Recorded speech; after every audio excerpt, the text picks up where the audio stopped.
Check, check, check. My voice ends sounding craggy. No, it's not. What was that song we were singing before? Amapiano. Piano. It's a big vibe, but the girls them know. Steadily, Reconciling. I'm a piano. We were saying something about your photography. It's a habit I like to pick up. I heard you went to Nigeria. What was going on? Nigeria was late. My dad's 70th birthday. Yeah. So what I miss with Nigeria is like the food. I had a list of restaurants I wanted to go to. Like most. Yao Yo, you have to go and eat abula. Local rice with palm wine. When we were young, it's both an assignment. Like, we didn't try to go into football a lot. My brother went to the UK and he got a trial with, I think, Crystal Palace when they were still a very small team. But he didn't go. Yeah, I mean, I wouldn't blame him. Like, a lot of us have that trauma growing up as kids. This is the OBAs podcast, the King's podcast. Let's listen. Let's see how this thing sounds. What? So this is my ear. Yeah, check it. That's the best way for us to know how the thing is going. Yeah, sure. Check. Yeah, swing the guy back. Yeah, check. My voice ends sounding craggy. No, it's not, bro. Okay. What was that song we were singing before? Amapiano. Piano. It's a big part. Let them know. Steadily, I get to it. But yeah, let them know. Amapiano. Oh man, this is soft though. Yeah, so it's not. That's it clear for ear. It's clever, guy. They say they pick up any sound, bro. As in, Anything. I'm not sure I've ever heard myself just It's this very much, this clear. Yeah. It's nice. Sometimes, like, if you put, like, just music in the background, and then you start talking to yourself, it's like a rapper. How many person they hear like this? Hello, we're saying something about your photography. Oh, let me say I study photography. Yeah. But it's a habit I like to pick up. Oh, also, yeah, like, considering getting cameras. Yeah. Yeah. I've been taking up camera for a long time now. Maybe I can. But then, in my own case, maybe I'll have to have a room like this as well, with special walls. Just for... No. I mean, it's just for pictures. So like, I can have background or maybe green room, so I can do CGI. Yeah, so. Oh, yeah. Yeah, I have a friend that's into photography actually, but yeah, it's an expensive habit. Well, it depends. Yeah. Yeah, it depends. Like I said, the people who do, some people who do podcasts, Yeah, like studio. without, they don't have this much. Yeah. Then they literally had just that small. Yeah, mic, it's like a and mic, something yeah. this. So it's like, it depends on how you want to go about it. I don't know. Yeah. Man, guys, again, thanks for coming, man. Thank you. Happy New Year, my guy. Happy New Year. Happy New Year. I heard you went to Nigeria. Yeah. Yeah, and I heard it was a blast. What was going on? And Nigeria was late. Like, Yeah. well, the thing for me, what I miss with Nigeria is like the food. And just, I used to have friends, but most of them relocated to the US, Saudi Arabia, UK, Canada. So during my trip, I think I was just going for the food. I had a list of restaurants I wanted to go to. Like most. I had food I had to eat. Yao Yo, you have to go and eat abula. Bonozi, I have to go and eat pounded yam with eforiru. Yep. You understand?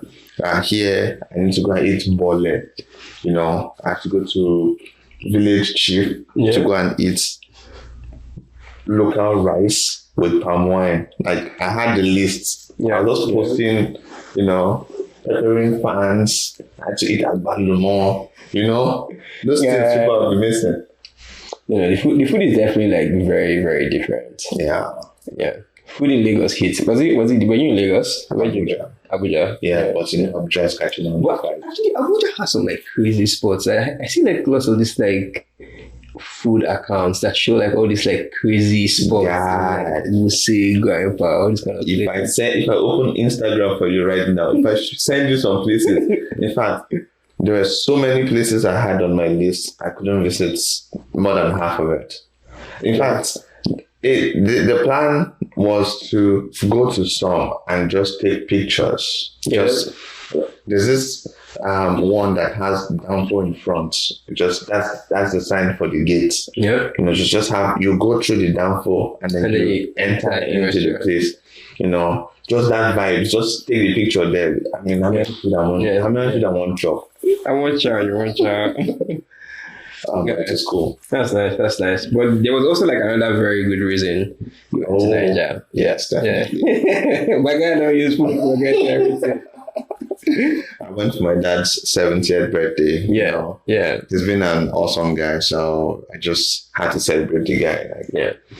No amount was too much. I was ready to spend and be spent. Was it like everybody? So all your siblings all came around, relatives, uncles. Well, my uncles didn't come, maybe because of the situation of Nigeria. You know, the roads, the gas issue, and then the financial issue. I mean, finance would have been an issue actually, but I don't know. I guess the roads and getting gas. Yeah, the economy itself just as a whole. Yeah, the economy. Yeah, but all my siblings. So I had my sister from Ireland had to come, myself and my sister from Victoria here. Yeah. My brother is in Nigeria. We just wanted to make sure the family was complete for his birthday. We wanted to do it in Canada, but that would have been wild though. If you yes. Well, the reason why we didn't do it in Canada was we wanted him to enjoy it. Yeah. Like, it's not my birthday. It's his 70th birthday. We wanted him to be surrounded by people he loved. Yeah. People he loves. You know, so his friends, his community. My dad is in Suya. And then they have this big, you know, it's NIS. If you see these guys, you see them flex. Like, they love each other. Like, they will make your party boom. He wanted them to be around, you know. If we're doing the party here in Canada, we can have a lot of people. We can get most of the family. So church people. You know, my dad has helped so many people. Like, you need to listen to the testimonies of people on that day. Wow. Yeah. You know, I didn't know he was that much of a celebrity. Although I know he was a celebrity. The day I went to his office one time as a child, and then I was told to sit outside. The guy is busy. And like, your head is like, huh? I didn't say anything until someone else came to say, then I'll get begin. Are you serious? Yeah. I was trying to be cool, calm, and collected. You know, respect myself. Sit down with my turn. Yes. Let me go in. That became. Yeah. 70 is not easy, actually. Congratulations to your dad. Thanks. Yeah, I can't imagine. I saw some of the pictures. I was like, man, your father, and he looks like very. Oh yeah. Like still very agile. Mm-hmm. Yeah. He looks 50. Yeah. Very easy. Yeah, clean guy, like good looking. I mean, he was playing football up to like 50. Are you serious? So yeah. Did you play with him growing up as a kid? No, he was so serious. Oh, so did you have? So what's your relationship with football in your family? So was it something that was encouraged? Was it something that? No, he wasn't encouraged. So my dad played football as when he was young, but we didn't know until one time we stumbled on the pictures. When we were young, it's book and assignments. You know, we can't always stay outside. If my dad comes back, finds us playing football outside, we'll get beaten. So once we sight his car from a distance, we are all home. You know, just go out or hide under the blanket or just go and form as if you're doing the assignment. You know, you're not doing anything. So we didn't really put too much, like, we didn't try to go into football a lot. My brother went to the UK and I think he got a trial with, I think, Crystal Palace when they were still a very small team. Like, they were not in the Premier League. I think they were in League One or League One. Okay. But he didn't go. He said his parents sent him here to study. Yeah. And I was like, what did you say? Yeah, I mean, I wouldn't blame him because like a lot of us have that trauma growing up as kids where it's like, If it was me, that's when my renegade brain is going to activate. Like, I'm sure when I make it, they'll be fine. Yeah, when I'm signing for Arsenal, and I'm like, you guys come watch my match. Come to my house. They'll be like, oh, my son, you have done very well. Let's talk about you moving from Nigeria to Canada. How was that? How was preparing for that? That's a heck of a story because I never prepared. Are you serious? Yeah, I didn't have my closure when I was moving here. It was a very funny story. I've told a few people this story and it's just wild. So it goes like this. First, I had my PR application ongoing, but I wasn't very keen on it because I already heard it's going to take a long time. Canada would delay and things like that, especially because of my career back then. I was working as a physician back in Nigeria, so I've heard a lot about the process of becoming a physician here in Canada. Yeah. So my plan was actually to just apply for the PR because my sister is here. Was go to the UK and continue my my practice because it's easier to the integration process is easier in the UK for us. Okay. But somewhere along the line, I think in November, my sister said she really wanted me to come spend Christmas with her, and it's been a long time since we saw and since we did Christmas together. So your sister was in Canada? Yeah, she's been in Victoria since 2016. She came to school here and she just stayed. Okay, so so you were in Nigeria. You had a PR application so a direct PR. Yeah. From Nigeria. Yeah. So you were not even paying attention to that application process. No. And then your sister tells you that you should come and visit. Yeah. So what happened? Okay. So it was COVID era, so you had to do a lot more. Yeah. This was 2021. 2020. No, 2020. The peak of COVID. Okay. That was when the world was unsure of what COVID was like. There was no vaccine at the time. Yeah. So what kind of virus is this? Is this killing? Can you do this? Can you do that? That's when I decided to move to Canada. What a wonderful time. I know. Best time to pick. Terrible time. So I was just working like regularly, but because I'm visiting my sister, I had my parents pack up my 2 luggages, like the 2 big luggages for my sister with foods and things she would like. And I wasn't packing anything. For me, I was just coming in for a month vacation. I had clients, I had patients, I had a clinic to run. I was a very busy person, actually. And I remember my brother called me at 6 p.m. on the 9th of December to tell me, I'm at home to take you to the airport. That's when I drove back because I worked that morning. Yeah. I just drove back home, got this hand luggage, threw a few things of mine inside. Like, that was when I packed. Yeah. I left my license, my bank cards. I almost left my phone behind just because I was rushing. Thankfully, my cousin brought those for me outside. And the food I bought, I forgot it to tell you how much of a rush I was in. And that's how I came to Canada with $600 US. That was all I had. And I came in on the 10th. I landed Victoria, did my 2 weeks quarantine, and I was out on the 24th. The 25th was Christmas. We enjoyed ourselves. It was wonderful. I met her friends. Yeah. Yes. And then on the 29th, IRCC sent me an email to send my documents for your PR application. I was like, well, this is nice. This is good news. When I go back to Nigeria, I'll send you documents and do the rest. And then it was like, all of a sudden, everyone turned on me. They're like, why are you going back to Nigeria? Just stay here. I'm like, wait, no, whoa, stop.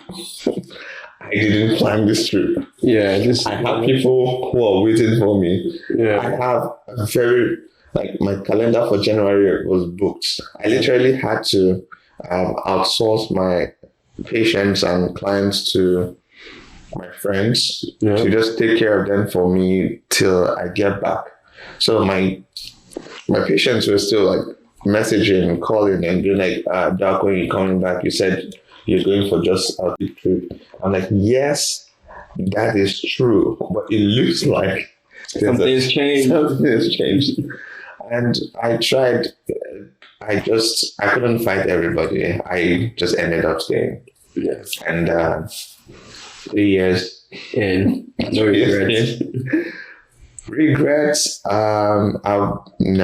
No. Well, I kind of felt like I really needed that closure. Like I really needed to go back to Nigeria.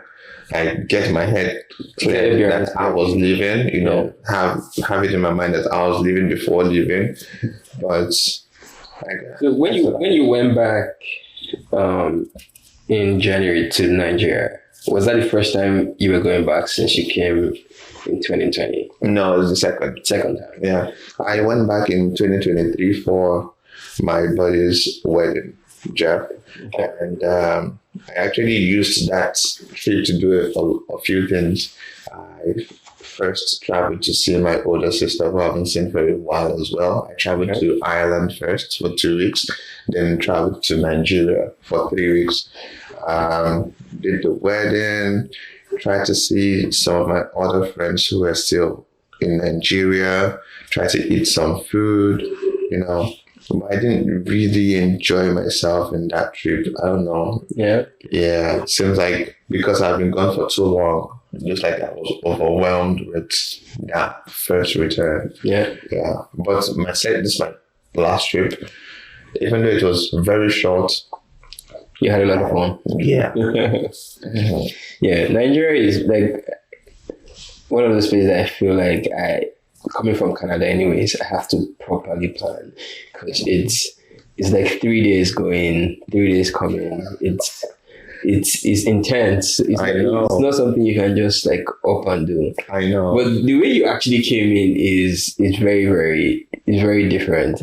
Very unconventional. Very unconventional because one is like you came into not with the intention of actually staying, but you had the PR application in the works, which is something a lot of people don't do, which is applying for permanent residency from Nigeria, even before coming into Canada. Yeah, I mean, I think the reason why I was able to do that is because of my profession. So I came with a federal skilled work application. Yeah. What did they call you guys? This all you like trade skills, not trade skills, but this skill sets that. Skilled workers. Yeah, skilled workers. Mm-hmm. Yeah, like because like even I remember at the time I applied through CEC to get my permanent residency, and then you had this like classification, class A, class B, based on the NOC. The knocks, the knocks and all that shit. Yeah, like what were physicians considered like that NOC classification? I think it's knock 3112. Oh yeah. Yeah, or knock 3114. I can't remember which one specifically. I'll have to check again. But I think it's 3112. Yeah. So healthcare. So, and your PR application actually supported was that based off of your profession? Yes, it's a profession. Okay, that's actually pretty cool. That's pretty cool. Most of the people that I know, at least that came in at the time that I came in, we came in for school, study permits, and then do masters and whatnot, and then get into the pools and all those things. I didn't think of that because, like I said, I didn't think of Canada as the main target. It was supposed to be the backup. How did you find integrating into Canada? Well, to me, being a Nigerian actually wasn't too tough. Although it was a bit challenging initially, considering the fact that I came in at a time when COVID was at its peak. Yeah. Like trying to get a job, trying to make friends was like one of the most challenging things. Because when I came in, I didn't have any friends. I didn't come in through the school or like had not like through something that gave me access to a community. Yeah. So I didn't know anyone. I had no one to talk to. Yeah. Like the churches were closed. People were not meeting outside. No football. I didn't have school friends because I didn't school here. Yeah. So all my friends were practically those I had in Nigeria. Just talking to them over WhatsApp every now and then. Yeah. And I was just indoor. It was boring. Yeah. Yeah. And it was not a time that people were actually encouraged. Kings and queens. This episode is brought to you by Pepperdam Suya Spice. Let's talk about flavor. You know how sometimes food can be a little bland and you're not feeling that spicy kick in your food? I've got the perfect solution for you. Introducing Pepperdam Suya Spice. Straight from the heart of Nigerian street food culture, this spice is carefully sourced to give you the authentic, bold, and peppery flavor that will elevate everything you eat. Trust me, I take this everywhere I go. I add it to everything. Beef, pasta, rice, noodles, and yes, even to my water. Whether you're cooking at home or enjoying a takeout, Pepperdam Suya Spice will take your meal to the next level. Order your pack today at pepperdam.ca and use the discount code OBA to get 20% off your order. Spice up your food, guys. You'll love it. All right, let's get back to the show. Let's go, guys. Mwah. Love you guys. Be encouraged to socialize. No. So it was kind of tough. Really tough. Yes. And my first job, were mostly married, older people. So they had families. They were not willing. They didn't have plans to like maybe chill or hang out and stuff. We only talked during work. After work, they're not trying to socialize or anything. So it was just me. It was good work, go home, and that's all. Yeah. I'm sure that builds a tough skin for you coming in here. Well, I like I said, in Nigeria, I've always had a tough skin. Yeah, I've had to be an introvert, an extrovert, an ambivert, deal with everything. So I could manage. Yeah. One thing that a lot of people find community in is things like sports, right? Which is kind of how we met when you came in. Yeah. Yeah. I remember that time I was just taking a stroll since I had no friends. I just up and start walking like someone who had no aim. And then one girl was walking by Topaz and I saw some people playing football. I'm like, yo, can I play? They say, sure. I have just sneakers. Can I play with those? And like, yeah, sure. I'm like, okay. I ran in the field, played for a bit. I'm like, yo, when do you guys meet? Like, when's the next time you're meeting? Wednesdays and Thursdays. Oh, okay, sure. I'll come next Wednesday. And then I think it was Mobile who invited me to the Saturday one. Yeah. And I just came in and like, oh. Yes, that meeting some guys. Started meeting people. I used to play like 4 or 5 times, like with different teams, just to increase my community. That's actually how I started to build a community here. I'm seeing a different group on Monday, a different group on Tuesday, another group on Wednesday. I just keep going to the field.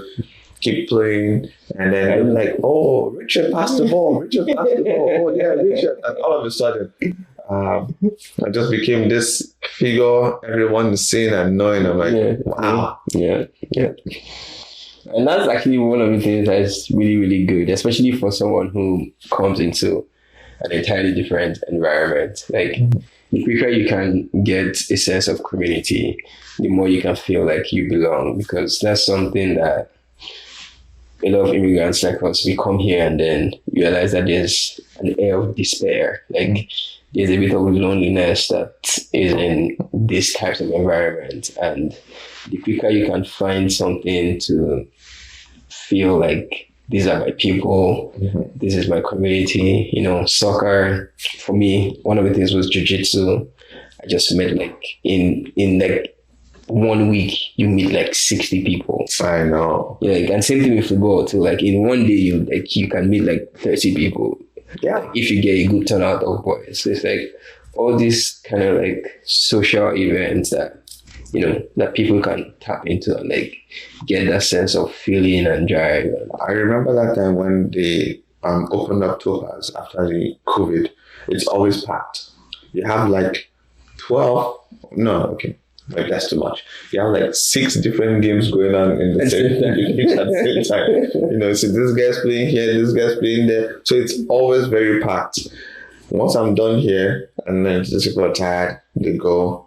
I mean, I still have so much energy. I'm like, I'll go to the next place. Meet another set of people. So I understand that. And I always do tell people, like, when you move into a new place, do not try to isolate yourself. Yeah. And then some people bring the question of trust, like you can't just trust anybody. I'm like, the saying that goes, you want to go fast, you go alone. But if you want to go far, you have to go with people. Even though you don't trust people, you still need people. Yeah. And sometimes you just have to take the risk, take the leap of faith and trust some people.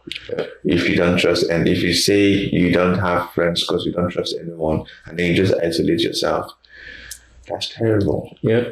That's really terrible. You wouldn't get information. You won't have company. You just be by yourself. I think that's how depression creeps in. Yeah. And the thing about the North American culture is you are almost set up to be isolated. Yeah.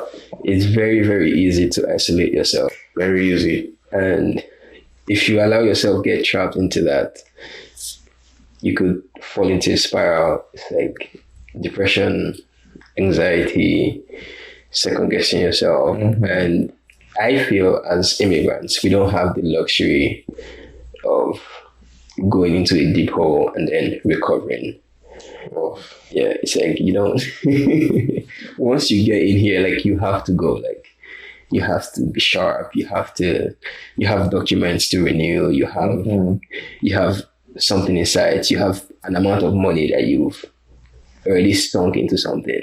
Either it be your PR application and what that entails, or your education, and what that entails. I think that's why that's why we don't have Nigerian high places as much right now, because most people came in lockdown, so information didn't flow. If you see the progression of Nigerians over the past 7 years, like people who came between 7 to 9 years ago, you see people are booming now.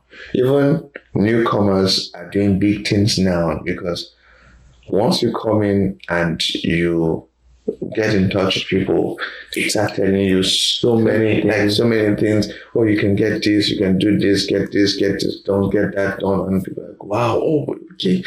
Like people are getting their PR quickly, people are getting good jobs, people are getting nice referrals, just because we're beginning to, be a bit more open. Like we're beginning to be a better community, help each other. We're doing things together. I think that's one great thing, because many years ago, people didn't have information and they're like, oh, how did I know? Yeah.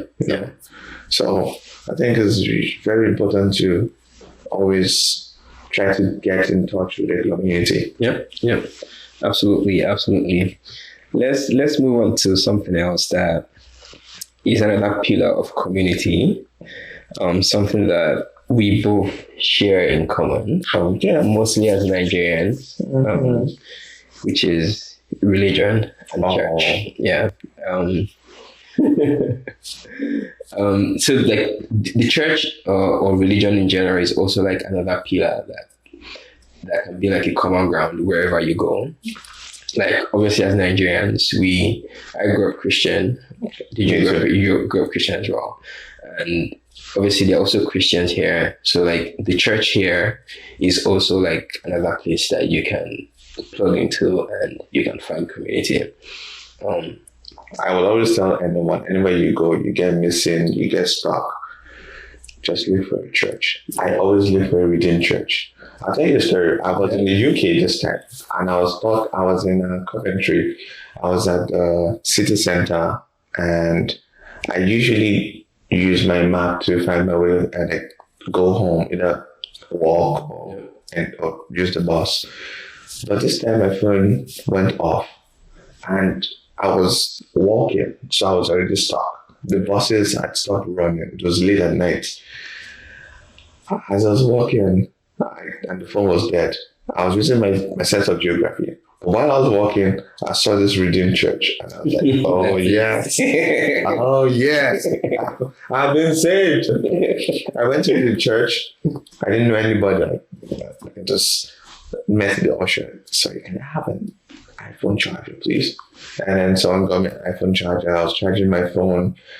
At the end of the day, I got a ride home. I met a new family, and that family gave me soup on Sunday. Actually, 2 soups. I got a 4-euro and a stew. Yeah, like it's that easy. Like in fact, I really do look out for the church. Yeah. The church is such a loving environment that you can almost guarantee to plug into. So that in mind, though, there's a question I want to ask you. So growing up in Nigeria, and integrating to Canada, coming here, getting into the church here, hearing or listening to teachers in the church, do you ever come across instances where you hear teachings or you hear principles that maybe contradict things that you either believe or things that you are struggling with, like spiritually? And how do you deal with that? Yes, sure. There's sometimes I hear some preaching and I'm like, that doesn't sound very right. Now, for me, I do read the Bible for me, and every now and then I listen to like short clips here and there from pastors who are like dissecting a portion of the Bible, and I seem to have this deeper understanding that the text in the Bible is more than what we just read. Most times we read what we just see.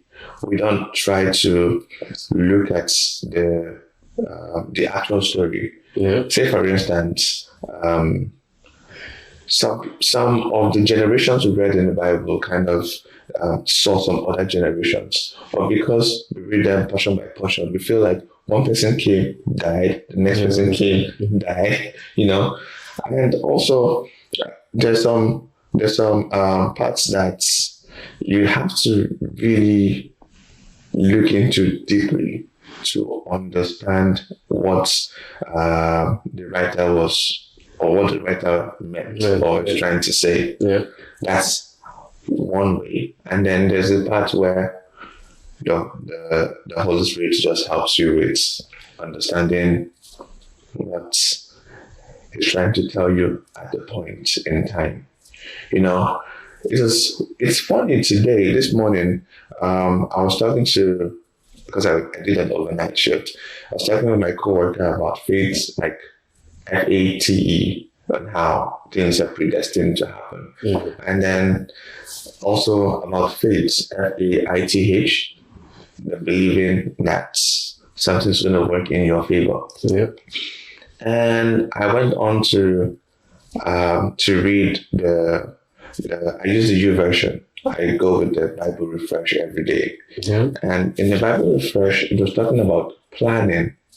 I told my friend about my coworker about planning. You could plan, but fate has already been written. Like your story already has been written. And when I was reading that Bible Refresh, it was like God wanted me to see what I was saying. Yeah. Where it explained how you plan, but it's God who makes it happen. Yeah. You know, like it's God who decides what actually happens. And there was a summary. Someone wrote a summary, and when I saw his own point, I'm like, okay, this is helpful. Yeah. Like, this is helpful. What I think many Nigerian pastors and many churches do is create a doctrine, maybe because they want everyone to be holy, but the way they go about it is with some sort of forcefulness, and then they bring a doctrine or like a policy. You know, I would call it policy, church policy. Don't do this, don't do that, don't do this, don't do that.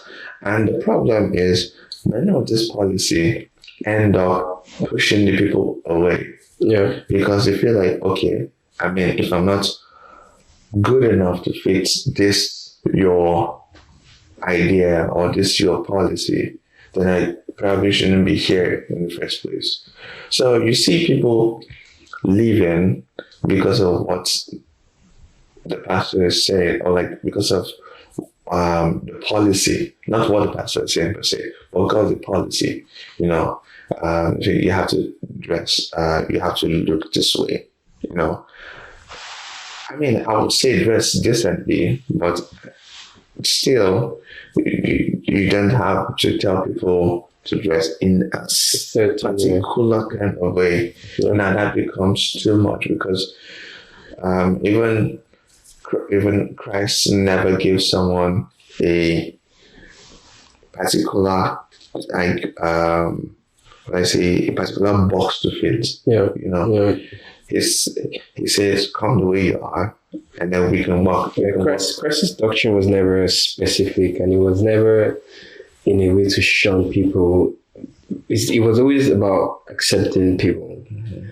And you're right in that a lot of Nigerian pastors, they kind of compartmentalize their doctrines, and within that doctrine, they have these policies where they say this is accepted, this is not accepted, and there are usually things that you can point to, and things that are physical, and things that, you know, for lack of a better way, you can separate yourself from the world, and it can be obvious that like you are different. So I mean, for me personally, the idea of, you know, doctrines having very, very strong rule sets that separates you from maybe other people, and that kind of being your religious identity was something that was highly emphasized, at least in my church. Yeah. And in some way I understand it, because the Bible in some way teaches you to be different, like, you know, Christ, like you should be able to, someone should be able to see you and identify that you look like Christ or you exhibit Christ-like behavior. But I just always found that, especially growing up, there were always certain things that I heard as doctrines that I always mentally couldn't reconcile. Yeah. Yeah. I think the issue is once you make something straight, then people want to be defiant, because people want to break laws. That's just human nature. Yeah. even when you look at the preachings of people like Paul, he's gonna say it, but he's not really pushing anyone to do it. If you want to do it, that would be awesome. But if you don't want to do it, how about you just consider it? Yeah. But not like you have to do it. But in the churches now, Nigerian churches to be precise, it's more like you have to do it or else you'll be ostracized. And now it's more, now they're more about the what than the why. Like they're like, don't do this, don't do that. But why?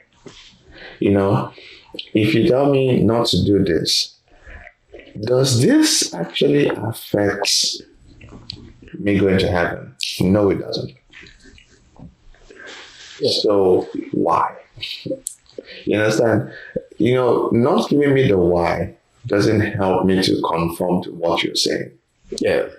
I might do it just for the sake of respect, but not so many people think like me. Many people want you to tell them why, and then they can reason with you. Yeah. They can think about it, and maybe follow that path. If you see Paul's teaching, many times when he's telling something to do, he tells you what and why. Yeah. That's very helpful in helping someone to reason with you. When the Bible says, "Come, let's reason together." Yeah. And in reasoning together, that's where you spit the whys. That's actually the fact that you quote that verse is something that is a part of the scripture that I think is not well publicized, which is, "Come, let's reason together." The idea that we're past the times when it was only the priest that could interpret the Bible, and the message of God was coming from the priest to the people in almost in a one directional way. At this point, we now have the gospel, and it's okay for you to interpret the gospel in a certain way, but it's not just oh, this is the word of God, and I'm the only person that fully understands it, and this is what it means. That's true. There should always be an opportunity, the way, like you say, how Paul teaches. It's I'm reasoning with you. I'm trying to, I might be your spiritual father. I might know more than you, but I'm actually just showing you. I'm not forcing you. I'm not holding you by your balls and you have to be perfect. It's at the end of the day, we're all sinners. We're all God's children. If you notice as well, you see that even Apollos had a different approach. Apollos was a preacher. He was preaching, but he didn't even know Christ. He was preaching God to the people. But still, he won some people till he met Paul. And Paul was like, "Do you know Christ?" "Oh, okay. Tell me more." And then when Paul shared with him, because he already has that in him, he went on to start preaching about Christ. And then you hear the part where he was saying, Paul plants, Apollo waters, but it is God who gives the increase. Yeah. That's because it is now as if there are people who Paul preached to who believe like Paul, and then there are people who Apollo preached to, and then they also believed. But I think the way that part was written, it seems like Apollo even reached more people than Paul did. You understand? But now, see where human nature can be a bit faulty, and this is why I usually tell Christians, read the Bible for yourself. Be your own person. Think for your own self. It's because they both heard the word, the people. Right. But they were fighting and saying, "I am of Paul, I am of Apollos." So you see, even though Christ was in them, or even though they've heard the word, they've heard about Christ, they still didn't get it because they didn't learn. They're not like the Berean Jews. Yeah. The Berean Jews, the commendation they got was, when they hear, they go to confirm that what this person said is true. You understand? That's the kind of person, that's the kind of Christian we should be. You hear, you go and confirm. To make sure that this pastor is not leading you. Tomorrow you come and tell me, one pastor just scammed me of my money. Or one pastor. Duh. Yeah. Pastors, you hear people, pastors, quote and unquote, some of them are fake. Just the same way we have fake doctors, fake engineers, fake artists, fake footballers. We have fake everything. Even fake magicians. Fake everywhere. Fake pastors for sure. But then because they are pastors, they're supposed to be Christians. Okay, why did he get my wife pregnant? Hello, he's not a pastor. You're shaking some tables. Yes, I like to shake tables. That's my habit. I want to shake it. Because I see many people fall by the wayside because they encountered the wrong people. Yeah. And I'm like, see, because you met the wrong people don't mean that people who are named this way are all bad. Trust me, I met people who say, you doctors are like this, you doctors are proud, you doctors are like, have you met me? Yeah. Have you met my friends? Have you met my other colleagues? We're not like this. Yeah. I know we're not. I don't know who you met. You probably met a wrong guy, or maybe it's even a quack. Who knows? And now you're naming, that popular phrase, men are scum. Yes, so is your dad a scum? How about your dad? They're like, no, except my dad, or maybe your brother then. Except my brother and my dad. But you said men. Men are scum. If you can accept your dad and your brother, why do you think I'm going to be among the scums? It's like, why do people generalize always? It just happens. Yeah. Well, I definitely support the idea of, but I see that more in our generation though, in, being a bit more communal about Christianity, which then leads me into a more deeper topic, which we're not going to dive into, but just like, there's the taking the scriptures and confirm for yourself. I think that is almost as important as fellowshipping together. Sure. Yeah, because I don't have anything against fellowshipping together, like as a whole, as a church. But I just see a lot of people get carried away in either in the pastor or in the doctrine. It gets a bit weird as people just begin to congregate in numbers, in my opinion, and they just continue to give themselves to maybe it's like one pastor or like one teacher. And that's also where I think that people get lost in these doctrines and in these circles and in this almost like cult-like things of religion. So not that like having a principle in Christianity is wrong, but I think being like cross-pollinating, like no matter, like have your ideas, talk to other Christians, talk to other people who might have different opinions about the same Bible as you do, but rather than just hammering down on a set of principles, especially when it might be a bit extreme, I see people getting lost in numbers.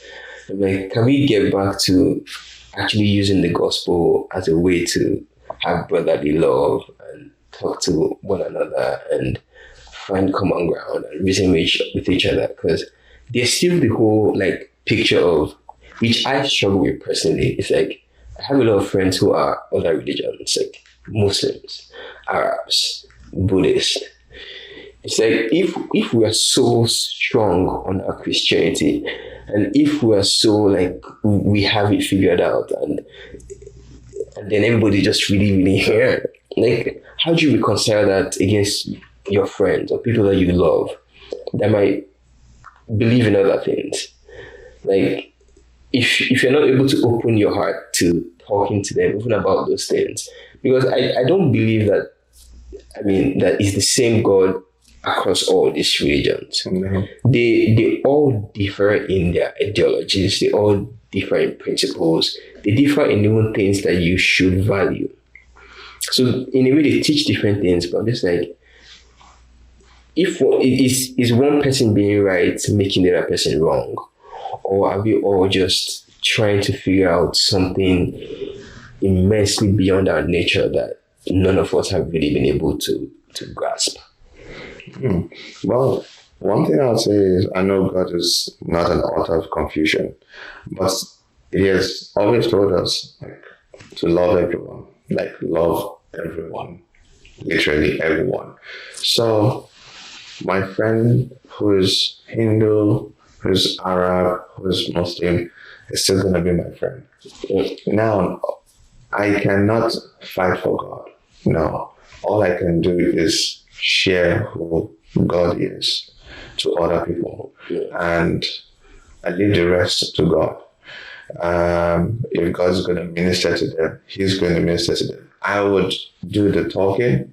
I would share the faith, share the good news, but I'm not forcing anyone to you don't have to repent, and because you don't go to church and you don't serve Christ doesn't mean I'm going to start to look at you differently. If you invite me to for an event, a ceremony, I'll come. If you give me food, I'll eat. If you I'm not ostracizing you for any reason or isolating you for any reason. I'm going to celebrate with you, cry with you. I'm still going to be there. Nothing changes. Yep. That's what Christ has already asked us to do. But you see, tradition has changed it. Now people are going to have some sort of animosity. See, for instance, sometimes I try to learn the story. Can you hold that thought for just 1 second? Okay. I usually have to split my videos. Okay. I'll break it and then I'll restart it and then we'll keep going. Oh, yeah, no. Sorry, we had a break in transmission. Yeah, quick break. Yeah, we were talking about finances and the importance of yes, getting that financial education, especially coming here in a different environment where it's very different. Well, yes, because I was being very cautious with my credit card. I didn't want to owe, so whatever I use, I pay it up. Yeah, just to make sure my credit card was at zero at every point. But then I was advised not to do that because I wasn't building my credits at the rate at which I should. Yes. And I kind of found that out. I found that out when I tried to take over my sister's car payment. So I applied for. I was trying to finance the rest of the car, and CIBC said they could only offer me 5,000. I was like, 5,000? I have 5,000. Yeah. I'm looking for 30 grand. 5,000. My credit isn't that good. Oh, okay. So basically, you guys want me to owe in this country. Yeah.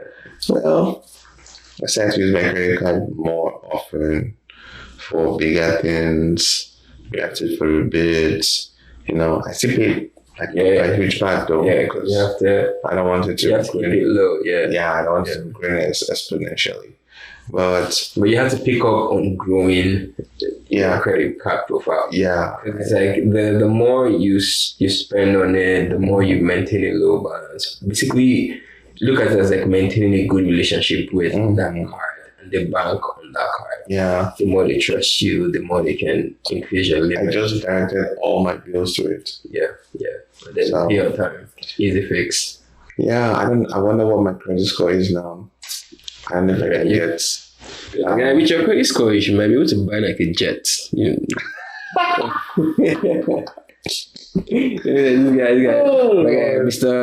Segun Alonge, I think we just approved you for 250 million Canadian dollars. My credit limit just went up to like 14 grand. How long ago? I have people who have My guy, 50,000. you have to shoot for the stars and aim for the moon. Oh, We're trying to get you an express like black card. I'm shooting for the sun. Wherever it lands. Wherever it lands, it lands. Right. Yeah, let's not dive too deeply into finances, but Yeah, I learned a lot. Yeah, I really, really appreciate you coming. I appreciate you telling your story. Anytime. Yeah, Anytime. yeah. Thank you, my guy. This is the OBAS podcast, the King's podcast.